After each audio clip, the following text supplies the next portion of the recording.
listener production. Hello, Sasha Barbagat with you. Welcome to The Briefing. We've long been at men to speak up about their mental health. But the guys from the Better Bloke Project have flipped the script, telling women to shut up so guys can figure it out. The whole thing has created a stir online. Feminism and discussions about what it means to be a man now are happening in a changing social environment where the expectations on men are changing. And so I think that's bringing a great deal of uncertainty for a lot of men because the blueprint to be the tough bloke is not, it's shaky now. So, do they have a point? That's coming up in the second half of this episode. First, it's time for the headlines with Helen Smith. Today's Tuesday, the 4th of March. Morning, Sasha. Morning, everybody. It looks like Anthony Albanese has finally settled on an election date, April 12. But he might have to delay this announcement as Tropical Cyclone Alfred bears down on Queensland and New South Wales. The country has been waiting for a date to be called since the end of last year, but the Prime Minister is reportedly worried about launching an election campaign amid the potential fallout from a massive weather event that could be destructive. According to reports, Albanese was prepared to trigger the vote this Sunday or next Monday, but Alfred is due to make landfall on Thursday. Now, the potential for devastation or a mass cleanup might see the PM delay that announcement, which would then push the election out until May. Oh, say it isn't so, Helen. I don't think I can wait any longer. Look, the cyclone is expected to strengthen to a Category 2 off the Queensland coast this morning and could make landfall as far south as northern New South Wales around the Coffs Coast. Many of the cities in the storm's predicted path, including Brisbane, have not seen a cyclone in more than 50 years. Big surf, destructive winds, heavy rain and possible flooding are likely when the storm makes landfall. So yes, a lot of people will be watching this and will be pretty concerned at Alfred, and then people in the rest of the country are probably going, oh, well, now we have to wait longer for Albo to declare the election. So he might not, depending on, I think it will really depend on how destructive Alfred is. That's the point, is that he doesn't want to come out while everyone's cleaning up from an awful storm, go, hey, everyone, let's go to the polls. He wants to make sure that he's got kind of just everyone's okay and it's all good before he does that. So he has until 6 p.m. on Monday to make this call, right? So we'll be watching eagerly as Alfred makes landfall later this week. Look, this all comes with a new Guardian Essential poll out today that surveyed 1,150 voters, and one really interesting stat stood out to me from this one. Almost 1 in 2 people who responded to this survey said they didn't know who they'd be voting for, or they flagged that they would change their mind, which is really interesting to me because that means that both sides have everything left to play for. That's nearly half of voters saying, I don't know what I'm going to do with this.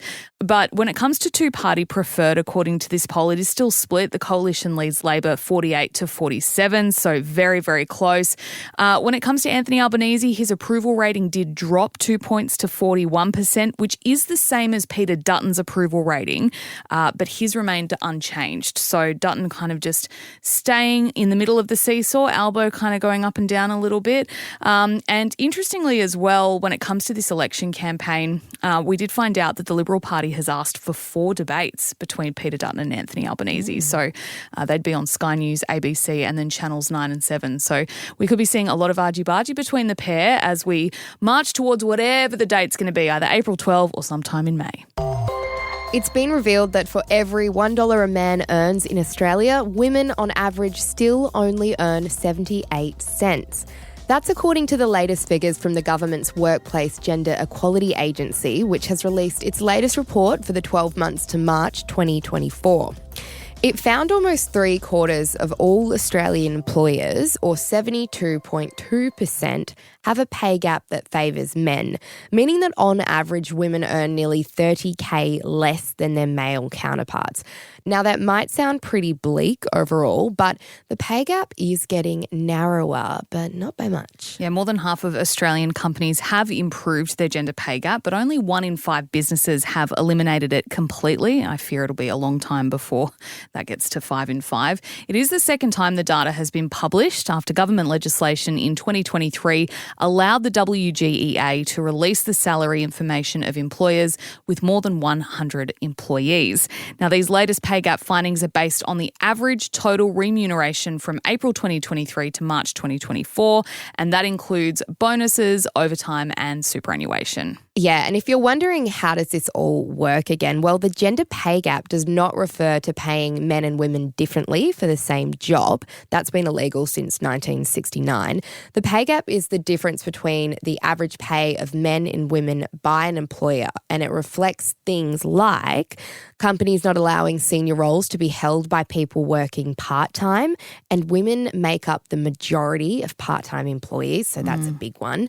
Men holding more senior or more technical roles in a company, industries traditionally dominated by women being valued and paid less than industries dominated by men, and men having their requests to work part-time or take parental leave being refused.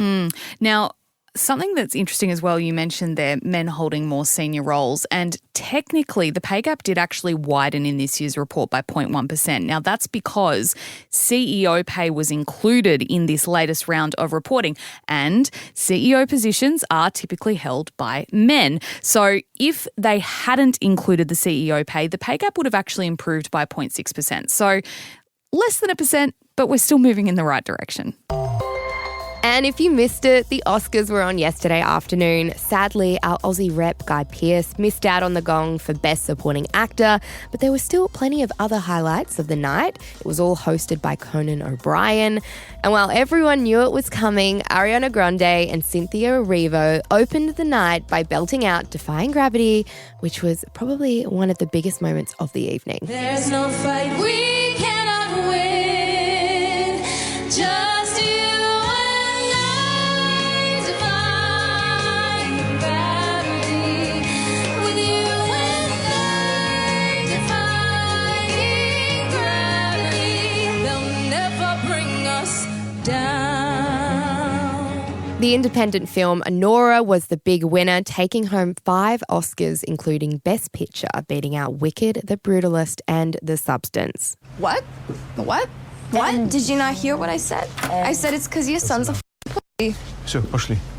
And you are a disgusting hooker. And your son hates you so much he married one to piss you off. The film's lead actress, Mikey Madison, also won the top gong. And the Oscar goes to? Honora.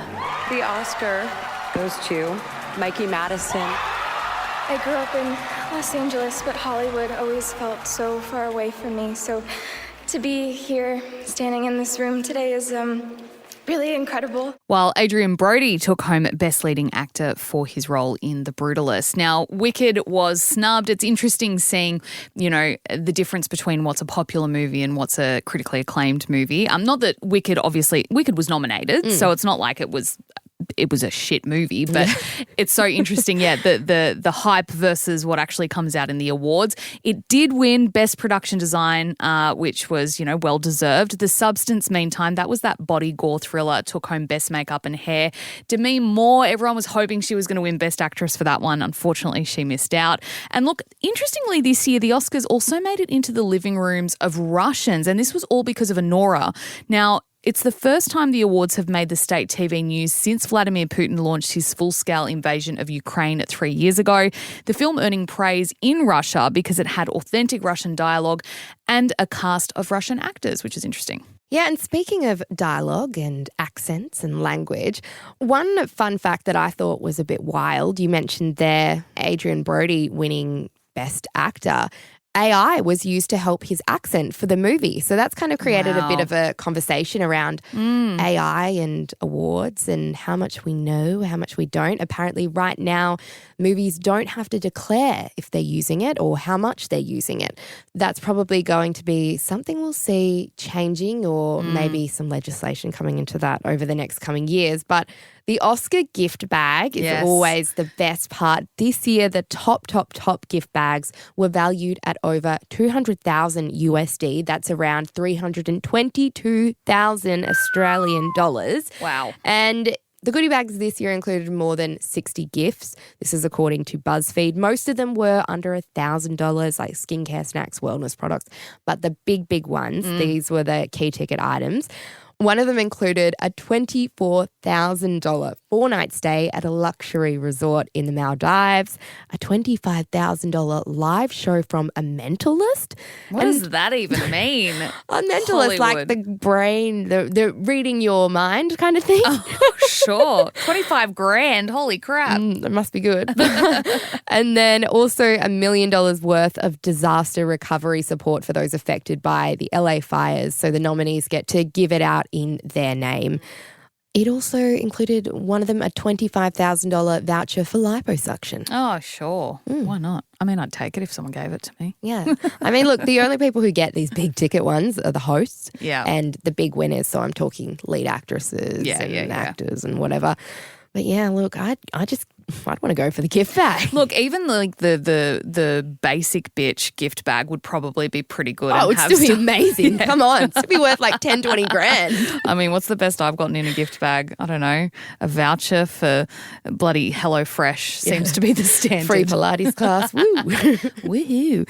Helen, thank you so much. Next up, we're getting into your deep dive looking into the Better Bloke Project and what they've said about men's mental health. Pretty controversial, definitely worth a listen.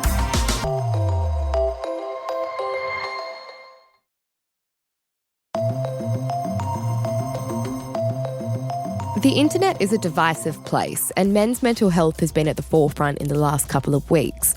One particular group that's been going viral is the Better Bloke Project, whose mission is for suicide not to be the number one cause of death for Australian men, and to provide tools, resources, funding and community to address the root causes, creating better blokes before our brothers need to be talked off a ledge. But as mental health advocates, they've received a lot of backlash after they told women to shut up. If you want to hear what a man really thinks, shut the f*** up. When there's a pause, a woman will just go, I'm going to jump in here. No, just pump the brakes. Let us think. We need to get our shit together and go, okay, what am I actually trying to think about right now? That's a big tip for the women out there. If you want to hear what a man really thinks, try wait 30 seconds. 60 seconds. Let him process it. After copying a lot of commentary, the Better Bloke Project elaborated on what they meant in a separate video. Some people just lost their shit over a recent podcast clip where we encourage women to shut up. Give the blokes a minute to get their thoughts together and get it out if, and only if, you actually want to communicate with them. Now, rough words for delicate ears, maybe, but the thing is, 7 episodes ago, back on 38, we said the same thing, exact same thing, but it was about men communicating with men, how to talk to your mates, and we said, shut up, let them talk. If you keep interrupting, you're not giving them the space they need to talk about stuff, and that's not going to help everyone. So I don't care what's in between your legs. Shut up and give people space to speak, and men do need that space more than women in a lot of circumstances because, yes, we're not the best at communicating about our feelings and we're working on it. So is telling someone to shut up the best way to improve communication? We did reach out to the Better Bloke Project for a chat, but they did decline to come on the show. Professor Braden Hill is a Wardandi man and the Deputy Vice Chancellor of Edith Cowan University, who's also been going viral on TikTok with responses and stitches to videos just like these ones from the Better Bloke Project, tackling how to talk about feminism, racism and mental health. Braden, are the guys behind the Better Bloke Project the right or wrong people to be talking about men's mental health? Look, the way they do it is probably the wrong way, but I think there's potential in what it is that they're trying to communicate. But I think my concern is that these are people who don't necessarily have the professional background to be able to call themselves mental health experts or advocates. But that doesn't mean that they're not capable, or people like them are not capable to create spaces for men to engage in these really important conversations. But it's really important that when they get things wrong, they listen. And I think that's the missing part for them at the moment. But they are creating spaces that can be helpful, but I don't know if it's being super helpful at the moment. Can you explain the back and forth happening online right now with the Better Blokes Project? Yeah, so look, the Better Blokes Project seem to have come, out of nowhere in some respects. That you can see what they're trying to do. They're trying to take what they've been doing in blokes' advice, which is highly questionable, into a social media space to have some engaging conversations about men's mental health. But what that's revealed, I think, is in the translation between what was blokes' advice to what they're doing now over on TikTok and social media more broadly. They're kind of being exposed, I guess, for how shallow their thinking is about some of this. And I think a lot of women particularly are reminding them that the conversations are not really engaging with women's perspectives on the behaviours of men and the kind of worldviews that they tend to hold. And so I think they're being held account now because in social media, it's a discussion. It's not a one-way platform. And so it's been really interesting to observe that dynamic. And that's new for them, I think. And so it's a conversation they're going to have to learn from. And I think they're getting taught some pretty hard lessons at the moment. You have replied to one of their videos and engaged with their content. What made you want to join in on the conversation? Some of my research is around mental health. It doesn't focus particularly on men, but I am a man, right? So I care about these sorts of things. We know that 3/4 of suicide in Australia are men, and it's an important conversation that we should be having. But we also know that it's only about 1/4 of men who say that they will seek help from a mental health professional, and that's something that we kind of need to be better at. The video I was particularly talking about was the ways in which men were talking about their identities. And I think this is the thing that's always been of interest to me, because I think I've grown up in an Australian culture where the tough bloke mentality is the blueprint for men, I think. And it's been the long-standing blueprint for a really long time. And what you get out of that is an avoidance of emotion and vulnerability, right? So even as a young boy growing up, I knew not to, boys don't cry, you don't want to show vulnerability. And in a way, anger and frustration, violence is almost socially less risky for men than what it is to be emotional and vulnerable. And so when I saw some of the content coming out, I was like, this can't be the discussion that we're having now. And so I kind of wanted to challenge that a little bit and get people to recognise really that some of the things that they were perpetuating are the very reasons why men find themselves in the mental health, circumstances that many men do. Can you give us an example of some of the messages that were blowing up online and getting a bit of that conversation going on both sides? Can you give us some examples of some of those messages? I think the thing that really kicked this off was the comment that women should just shut up and let men speak. And it's because of women that men can't talk. And I think that's incredibly problematic. But it also doesn't reflect on the fact that for men ourselves, it really makes us sound like we're completely useless morons. And I think, men can communicate and men are able to have these conversations. But I think blaming women for that sense of discomfort is the wrong target. We need to be talking about the system that we've been raised in, that blokey, that tough bloke culture. That is the problem. And that's a harder conversation for us men to recognise, because we have to then sit with the fact that we've been brought up in this culture and system that's actually bad for us, even when we've been told it's been really good. Are we getting it wrong when we're talking about men's mental health? You just mentioned their identity, which is a big part of it all. We can't seem to find a place of peace or stability in this conversation online right now. It seems to be creating more division than it is good. How can we do it better? I think the conversation we see playing out and the tensions on social media, I think it shows that we're in a state of flux at the moment, right? I think you have some older generations who are very stuck to that old blokey culture in Australia, but you have, I think, younger generations of men who are much more likely to recognise that there's a balance in those masculinities and about what it can mean to be a man now. And I think that's positive. But I think what's slower to change is that there's that still kind of sense of emotional toughness, and I think that is slower. I think younger men are tuned into the idea that being aggressive, homophobic and just hating on women, people know that's not okay now, but that emotional toughness piece is still there. And so when I see the kinds of things that podcasts tend to talk about, I made a joke about it, but it's kind of ice bars and podcasts. And I think what they're trying to do really is engage men in fix-it solutions, as opposed to pausing, reflecting, getting some traditional therapy and going, let's work through this, because clearly there's something going on. And so the idea that we can do that without engaging in proper mental health support or engaging with women in those conversations is feeding into this idea that men can fix everything and can do it and toughen up and we'll be fine. I think it's just a new age version of that mentality, unfortunately. A lot of the videos that you make break down statements, or they kind of unpack or debunk things that we come across online. And I've got an example of one now that I'll play out. Men grow up being taught how to treat a woman, never what to expect from a woman. Women grow up being taught what to expect from a man, but never how to treat a man. Let that one sink in. Okay, brother, so I let that one sink in. And I'm going to give you some of my thoughts. But firstly, I'm going to tell you that what you heard is probably not as profound as you think it is. It just kind of reinforces what you already believe. I'm also going to ask you to put aside the fact that this basically assumes that all women are the same and they are completely erased of any individuality. Think about the women in your life. They are diverse, they're different aspirations, different needs, different ambitions, entirely different people. This kind of assumes that that's not the case. So let's put that aside. If we as men were honest with ourselves for a second, we would know that as men, we are taught to expect things from women, while women are conditioned to accommodate us as men. And in circumstances where this isn't true, we say that the woman is high maintenance or demanding or some other insulting kind of terminology. And part of this dynamic is that men are expected to receive care and women are taught they must give it, whether they like it or not. Why do you feel it's important to unpack statements like this one?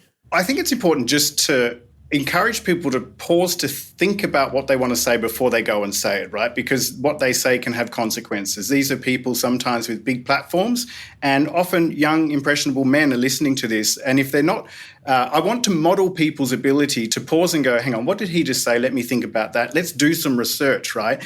I think often when people engage with my content, they think it's just me being super smart and off the top of my head. But no, it takes time. And I think in these days, you have to pause, take time, deconstruct and think about what has been said and how you'd like to respond in a constructive way. The important point for me in that Adrian comment was largely to draw attention to, you can't just blame women and feminism for your ills, right? I think what I wanted to be able to make it clear is that feminism and discussions about what it means to be a man now are happening in a changing social environment where the expectations on men are changing. And so I think that's bringing a great deal of uncertainty for a lot of men, because the blueprint to be the tough bloke is not, it's shaky now. And I think I make that comment. But the idea that you blame women because of that, or you blame, gender equality because of that, it's completely the wrong target. So I really wanted people to kind of just reset their thinking about that, but also be clear about sometimes you have to challenge these things that are said because they do have impact and consequence. So yeah, pause, reflect, research, and think before you speak. You mentioned there that a lot of these conversations with men's mental health can blame women. Who is responsible or who is to blame for bad mental health in men? So we have to talk about patriarchy. You can't get away from it, right? It for some people, as soon as you say that word, men get turned off. But we need to think about this as a system that has conditioned all of us to believe that to be a man is a particular thing. I think when you realise that system and that culture and that upbringing has led us to a point where we can't talk about our emotions, where we don't feel like we can be vulnerable with our mates or our loved ones or families, I think we have to acknowledge that we have been part of a problem that has led to what is a really major crisis in men's mental health. But we have to take accountability for that because it's the system that has been perpetuated by men. And I think that's hard work for men to recognise. But it's easier to blame woke folk and women, I think, for a lot of people because that's more comforting. But we have to pause and go, hang on. This is a system we've benefited from for a long time. It is changing. We feel uncomfortable about that. But maybe we should unpack, how do we be ourselves? How do we be authentically ourselves as men, despite the expectations that people might have on us? How do we just truly be ourselves? And I think that's a harder question for people for men particularly to grapple with, right? And it's also not an easy thing to do, especially if you've been brought up in a society which has told you, you have to be this certain type of man. And reversing the patriarchy is not an easy task. Now, speaking of the patriarchy, some of the commentary online has been pointing to the fact that it sometimes takes a man to speak about an issue for men to listen. Do you think that's true? I think it is true. I think the reaction that I've had to my videos with men reaching out to me directly suggests that they're probably more likely to listen because it's coming from me as a bloke. However, I think, to be a little bit sort of nuanced with this, I think as a queer man, it's different, right? So I think if straight men know that I'm queer, I think they're less likely to listen. But if I present as a bloke, they're probably going to listen to it. And I think you see that in a lot of these podcasts and social media outlets where people are talking about this. They're hyper-masculine men. They're kind of, middle-aged men with big beards and, really deep voices. They're drawn to that because there's a sense that they know where I'm coming from. Right. And so whether or not that's true, I think that's the effect that it tends to have. So, I think men speaking about this issue in intelligent and reflective ways is probably where these podcasts need to go, as opposed to reinforcing the very same things that are getting us into trouble in the first place. I will also say the way in which some of these social media podcasts work, they never engage in nuanced ways with women. So they never engage a different perspective on this. It's just men talking to themselves. And I think we have to be more open-minded than that. You mentioned there are people reaching out to you. Have you copped any backlash yourself for speaking publicly about these conversations online? Not really. You get often the kind of trolly comment here and there, but I think the messages that I have on my TikTok tend to be a particular kind of messaging and people wouldn't be surprised. I think what I was overwhelmed with was how many women felt seen by me calling out Adrian on some of those comments. And it occurred to me that as a man, despite being a queer man, it means something for women to see that being called out. And I think that was interesting to me. But you always get the trolls. But no, it's been mostly positive and quietly young men reaching out saying, hey, I really appreciated that. That was really helpful. I appreciate your content. And that's really nice to hear. Some of the reaction to commentators like the Better Blokes Project is also ridicule. People are angry, but they're also laughing at them. There's clearly a need and a space for men to talk about mental health and their feelings and their emotions. But does ridiculing commentators like the Better Blokes Project actually shut down regular, average men who don't know how to have these conversations and are just trying to find a way into the conversation? Or is making fun of them in this circumstance, which some people are doing online, is that okay just because of the messages that they're trying to push? I think where you get problematic podcasts like the Better Blokes, I think ridiculing them, it makes a point and they'll probably feel that point, in a more pronounced way. I think, though, engaging in dialogue is probably more helpful, and that's what I think I try to do, is engage with what's said, evaluate that on the merits of that and kind of come back to them. But the format doesn't really lend itself to that. So it really does depend. Some stuff just needs to be outright ridiculed and outright laughed at because it's just off-the-wall crazy, right? But I think when people are genuinely trying and attempting, I don't know if that shows to other men in the audience that if they were thinking something along the same lines, that they can venture into a discussion with someone else about that. So sometimes it's helpful and sometimes it's not. And I think you have to know when to pick the battles. But I think for a lot of women, they're sick of having to be patient, right? I think they're sick of having to wait till men do the work, catch up, so then you can have a nice, gentle conversation with somebody about that. And men have to do the work. And I think that's where the frustration has come from. The idea that some men don't want to read a book because they're just not big book people. I mean, it's literally the bare minimum. And I think, as I've said before, the bar of expectations on men is mildly higher than what it used to be. And as I said to Adrian, they're subterranean before, right? So women are not asking a lot, and gender diverse folk are not asking a lot of men to just pause, do some work, and then come into the conversation. But I think people get frustrated when you have to meet them at a level and then build them up and educate them to get to a point where you feel like you can have a fair, equal conversation, because at the moment a lot of people you can't do that. So I think sometimes it's good and sometimes it's harmful, but you have to know what approach to take, which is the unfortunate aspect of this dynamic, right? We want to be able to build up men, educate them to the point where they understand how people feel about their behaviour, but to do that you have to put in the work to drag them there. And so the time for us men to do that work, I think. And that's the piece that's always been missing. Braden, thanks so much for joining us on The Briefing. Thank you. That was Professor Braden Hill, a Wardandi man and the Deputy Vice Chancellor of Edith Cowan University there. That's all we've got for this episode of The Briefing. We'd love it if you could share this ep with someone else you think might enjoy it as well. And if you want to keep up with our other content, you can check us out on Instagram at The Briefing Podcast or on TikTok and YouTube. Just search for Listener Newsroom. And while you're there, if you can follow or subscribe to wherever you're listening to this podcast on, it really does help us keep doing what we're doing. And we'll be back in your feed with another episode this afternoon from 3. I'm Helen Smith. See you next time.